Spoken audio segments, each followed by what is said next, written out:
اعوذ باللہ من الشیطان الرجیم بسم اللہ الرحمن الرحیم۔ الہدایہ قرآن کلاس میں تمام ساتھیوں کو خوش آمدید۔ اللہ رب العزت کے فضل و احسان اور نبی کریم صلی اللہ تعالیٰ علیہ وآلہ وسلم کے نالین پاک کے تصدق سے ہم اپنی کلاس کا آغاز بارگاہ پنج تن پاک علیہ الصلاۃ والسلام سے فیضیاب ہوتے ہوئے کر رہے ہیں۔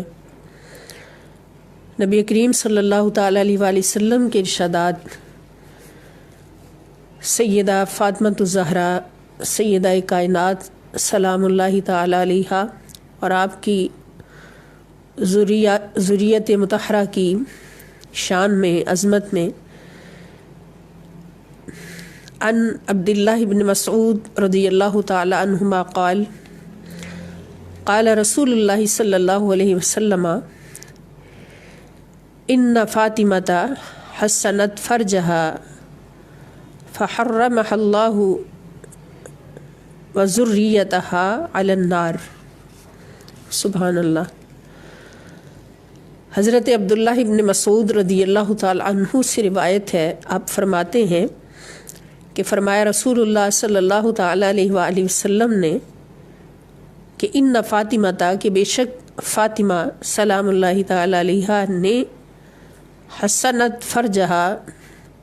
اپنی عصمت اور پاک دامنی کی ہمیشہ حفاظت کی ہے، فحرمہا بس حرام فرما دیا ہے ان پر اللہ تعالیٰ نے، وذریتہا اور آپ کی اولاد پر، علی النار آگ کو، یعنی حضرت سیدہ فاطمۃ الزہرا سلام اللہ تعالی علیہا نے اپنی پاک دامنی، اپنی طہارت، اپنے عصمت کی حفاظت ساری زندگی اس طرح سے فرمائی ہے کہ اللہ پاک نے آپ پر اور آپ کی اولاد پر آگ کو حرام فرما دیا ہے، یا آپ کو اور آپ کی اولاد کو آگ پر حرام فرما دیا ہے۔ یہ پاک دامنی ہے سیدہ فاطمۃ الزہرا سلام اللہ تعالی علیہا کی اور آپ کی ذریت طیبہ کی۔ عن جابر بن عبداللہ رضی اللہ تعالی عنہما قال حضرت جابر بن عبداللہ رضی اللہ تعالی عنہما سے روایت ہے، فرماتے ہیں قال رسول اللہ صلی اللہ علیہ وسلم کہ رسول اللہ صلی اللہ علیہ وآلہ وسلم نے فرمایا انما سمیت بنتی فاطمہ لأن اللہ فتمہا وفتم محبیہا عن النار۔ حضرت جابر بن عبداللہ رضی اللہ تعالی عنہما سے روایت ہے، آپ فرماتے ہیں کہ رسول اللہ صلی اللہ علیہ وآلہ وسلم نے فرمایا کہ بے شک میری بیٹی کو فاطمہ کا نام دیا گیا، میری بیٹی کا نام فاطمہ رکھا گیا، اور یہ نام اللہ رب العزت کی طرف سے رکھا گیا۔ لأن اللہ تعالی کیونکہ اللہ تعالی نے فتمہا آپ کو دوزخ سے الگ تھلگ کر دیا ہے، فتمہ الگ کر دیا ہے آپ کو، وفتمہ اور دوزخ سے الگ کر دیا ہے، محبیہا آپ سے محبت کرنے والوں کو، عن النار آگ سے، دوزخ سے، یعنی حضرت سیدہ فاطمۃ الزہرا رضی اللہ تعالیٰ عنہا کا نام اللہ پاک نے فاطمہ اس لیے رکھا کہ آپ کو اور آپ کی اولاد کو اللہ پاک نے، اور آپ کو اور آپ سے محبت کرنے والوں کو، آپ سے عشق رکھنے والوں کو، مودت رکھنے والوں کو دوزخ سے الگ تھلگ کر دیا ہے، آگ کو ان پر حرام کر دیا ہے۔ تو سرکار مدینہ نور سینہ صلی اللہ تعالیٰ علیہ وآلہ وسلم کے ان ارشادات کی روشنی میں ہمیں یہ مجدہ جاں فضا مل رہا ہے، عاشقوں کو، اہل بیت طہار کے عاشقوں کو پنج تن پاک کے غلاموں کو یہ مجدہ جاں فضا مل رہا ہے کہ جو حضرت سیدہ فاطمہ الزہرا رضی اللہ تعالی عنہا سے سلام اللہ تعالی علیہا سے اور آپ کی ذریت کرام سے محبت کرنے والے ہیں، آپ کی غلامی کرنے والے ہیں، پنج تن پاک کے درختس کی مخلص غلامی کرنے والے ہیں، تو ان پر بھی دوزخ کی آگ حرام ہو جاتی ہے۔ اللہ پاک سے دعا ہے کہ اللہ تعالی ہمیں پوری زندگی اس مختصر زندگی میں بھی ہر لمحہ سیدہ کائنات سلام اللہ تعالی علیہا کے قدمین شریفین میں جگہ نصیب فرمائیں، آپ کی نسبت نصیب فرمائیں، اور آخرت میں بھی ہمیں اس مقام پر اللہ پاک کامیابی عطا فرمائیں کہ جہاں پر سیدہ فاطمہ الزہرا سلام اللہ تعالی علیہا کی کنیزائیں موجود ہوں گی، اور سیدہ فاطمہ الزہرا سلام اللہ تعالی علیہا ان کے نام لے لے کر ان کو اپنے ساتھ جنت میں لے جانے کے لیے تشریف فرما ہوں گی۔ اور میری پیاری بہنوں اور بیٹیوں، یہ اسی صورت ہے کہ جب آج ہم اپنی زندگی سیدہ فاطمہ الزہرا سلام اللہ تعالی علیہا کے نقش قدم پر گزارتے ہوئے، آپ کی سیرت مطہرہ پر عمل کرتے ہوئے، اور لقد کان لکم فی رسول اللہ اسوۃ حسنہ کی عملی تفسیر بنتے ہوئے اسی طرح پاک اور صاف زندگی گزاریں، اسی طرح مطہر زندگی گزاریں، دنیا کی آلائشوں سے، دنیا کی گندگیوں سے، دنیا کے جھوٹے وعدوں اور دنیا کی جھوٹی آرزوؤں سے پاک صاف ستھری زندگی گزاریں، اور ہر حال میں اللہ رب العزت کا شکر ادا کرتے ہوئے سیدہ کائنات سلام اللہ تعالی علیہا کے قدموں کی خاک بن جائیں۔ ان کی زندگی ہمارے لیے ایک بہت بڑی مشعل راہ ہے، نمونہ ہے۔ تو اگر اس راستے پر چلتے ہوئے ہم زندگی گزاریں گے کہ کبھی ہماری زندگی میں، ہمارے خیالات میں، ہمارے اعمال میں، ہمارے اخلاق میں، ہمارے معاملات میں، ہماری عبادات میں کہیں بھی کوئی داغ نظر نہیں آئے گا، کوئی خلاف شریعت بات نظر نہیں آئے گی، کوئی خلاف مرضی مصطفیٰ صلی اللہ علیہ وسلم کی بات نظر نہیں آئے گی، بلکہ ہر لمحہ ہم سیدہ فاطمہ الزہرا سلام اللہ تعالی علیہا کے قدموں میں گزاریں گے۔ اور یاد رکھیں کہ خاص طور پر اس دور میں اور ہر دور میں جو ماں، بہن، بیٹی، بیوی اپنے مقام پر رہتے ہوئے، اپنے مقام کو سمجھتے ہوئے سیدہ کائنات سلام اللہ تعالی علیہا کی سیرت مطہرہ پر عمل کرتی ہے، آپ کی سنت مطہرہ پر عمل کرتی ہے، اور آپ کے نقش قدم کی پیروی میں، آپ کی سیرت کی پیروی میں زندگی گزارتی ہے، تو خدا کی قسم وہ اللہ کی بارگاہ میں پاک لکھی جاتی ہے، اور پھر پاکوں میں ہی اس کا شمار ہوتا ہے، اور پاکوں میں ہی اٹھائی جائے گی، اور آخرت میں لشکر سیدہ فاطمہ سلام اللہ تعالی علیہا میں شامل ہو کر وہ سیدہ کائنات سلام اللہ تعالی علیہا کے ساتھ جنت میں جائے گی۔ اللہ پاک ہمیں ان خوش نصیبوں میں شامل فرمائے، اور قیامت کے دن اللہ پاک ہمارے سر پہ بھی غلامی سیدہ فاطمہ سلام اللہ تعالی علیہا کا تاج عطا فرمائے۔ قرآن پڑھتے پڑھتے قرآن بن جائیں ہم، اللہ پاک ہم سب کو توفیق عطا فرمائے۔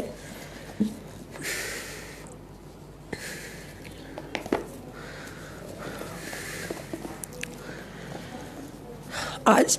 قرآن پاک سے ہمارا سبق، آپ سب کو معلوم ہے کہ ہم سورہ توبہ کا ترجمہ اور تفسیر سمجھنے کی کوشش کر رہے ہیں، اور اللہ پاک سے دعا گو ہیں کہ جو کچھ بھی ہم پڑھیں قرآن پاک سے، جو بھی فیض حاصل کریں، قرآن کی صحبت سے جو بھی انوار و تجلیات حاصل کریں،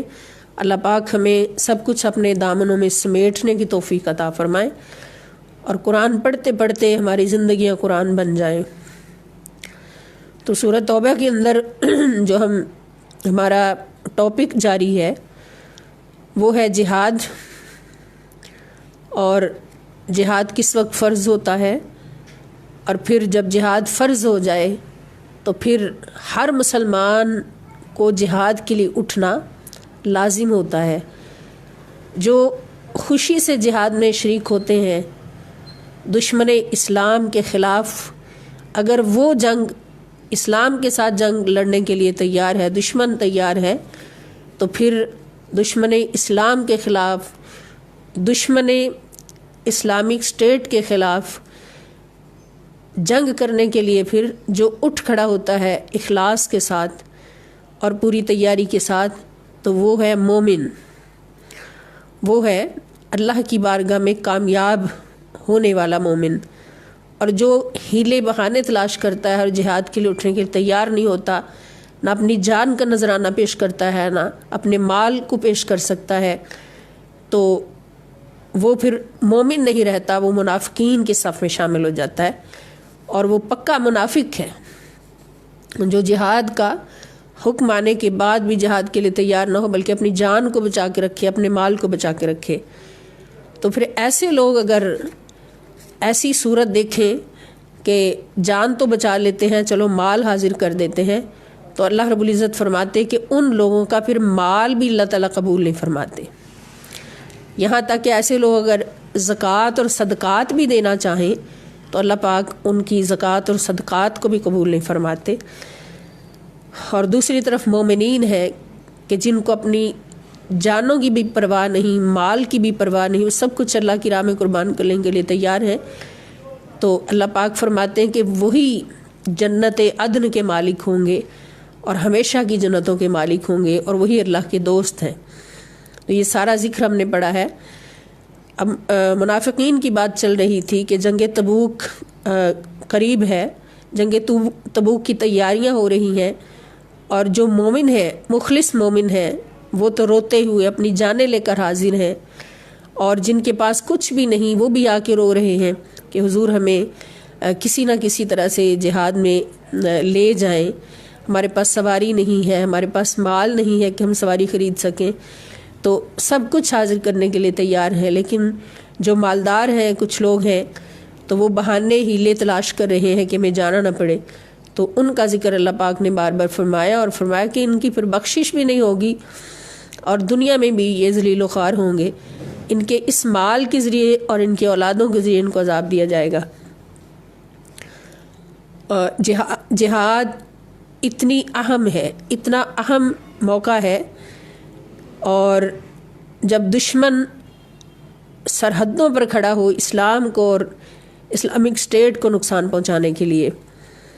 تو آج ہم نے رکوع نمبر 11 پڑھنا ہے۔ اللہ پاک فرماتے ہیں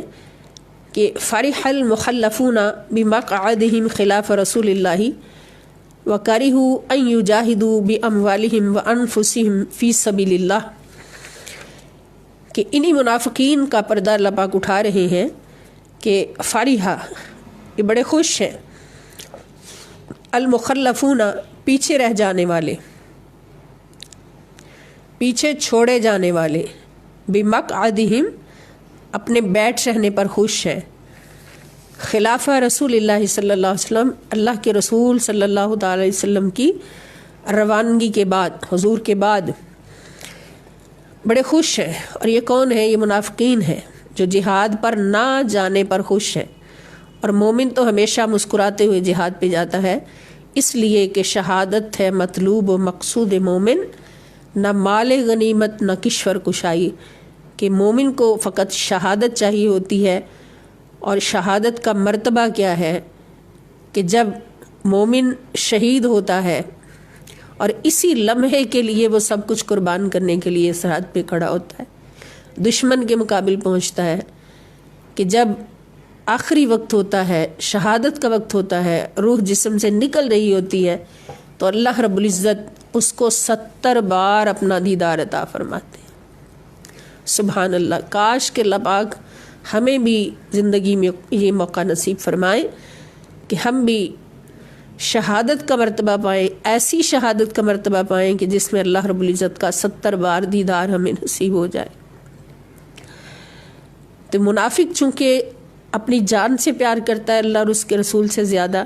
اپنے مال سے پیار کرتا ہے اللہ اور اس کے رسول صلی اللہ علیہ وسلم سے زیادہ، اور دنیا کے ساتھ سودے کرتا ہے اور انہی سے محبت کرتا ہے اللہ اور اس کے رسول صلی اللہ علیہ وسلم سے بڑھ کر،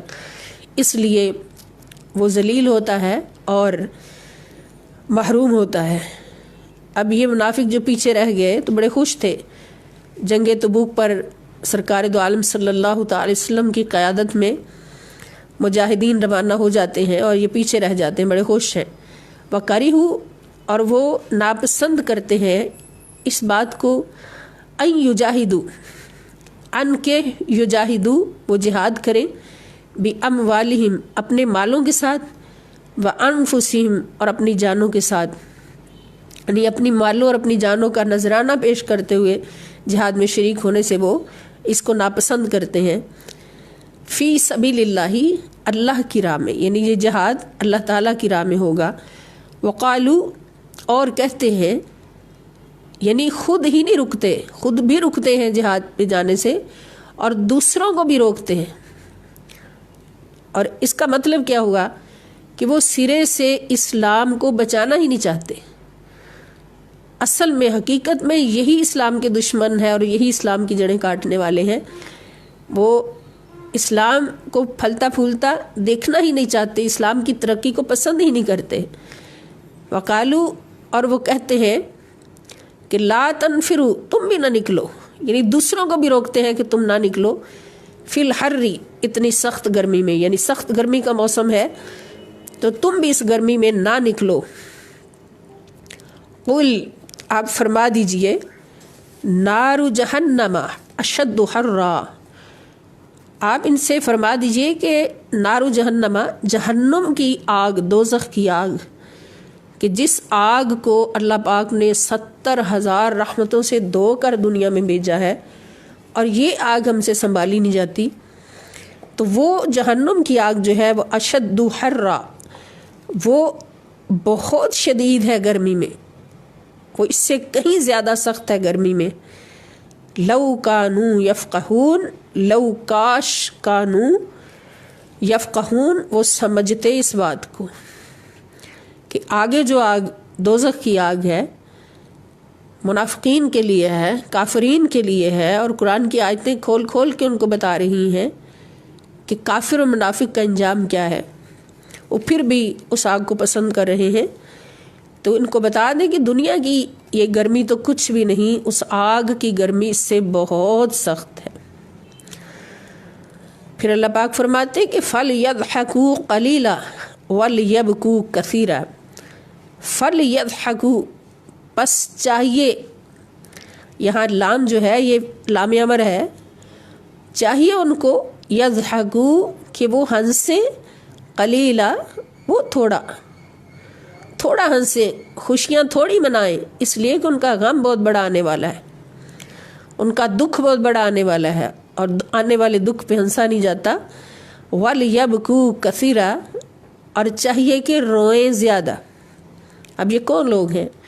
جو اپنی جان پر، اپنے مال پر، اپنے جان اور مال کو اللہ اور اس کے رسول صلی اللہ علیہ وسلم پر ترجیح دیتے ہیں، اللہ اور اس کے رسول صلی اللہ تعالی علیہ وسلم کی راہ میں لڑنے پر ترجیح دیتے ہیں اپنی جان اور مال کو۔ تو اللہ پاک فرماتے ہیں کہ ان سے کہہ دے کہ ان کو چاہیے کہ ہنسیں کم اور روئیں زیادہ، اس لیے کہ ان کی قسمت میں رونا لکھا ہے، نعوذ باللہ منہم، اور جزاء بما کانوا یکسبون، اور یہ بدلہ ہے، جزاء، یہ بدلہ ہے، بما، اس کا، کانوا یکسبون، جو کچھ وہ کمایا کرتے تھے۔ یہ سزا جو ہے یہ کیا ہے؟ یہ بدلہ ہے اس کا جو وہ کمایا کرتے تھے۔ اور ان لوگوں کا حال یہ ہے کہ فَإِن رَجَعَكَ اللَّهُ إِلَىٰ طَائِفَةٍ مِّنْهُمْ فَاسْتَأْذَنُوكَ لِلْخُرُوجِ، پس اگر